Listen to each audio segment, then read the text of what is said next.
Bienvenido a la primera lección de lengua guaraní, Maitei Cuera, saludos. En esta lección aprenderás a dar saludos de forma breve, formal y coloquial. También aprenderás a dar saludos en los distintos horarios del día y se dará una breve introducción sobre la segetu, que es el abecedario en guaraní.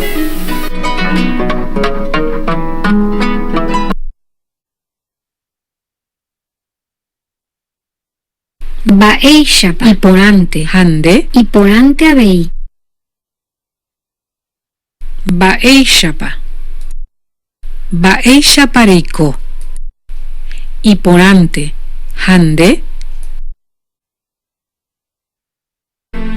Ashegetu, alfabeto en guaraní. A, she, e,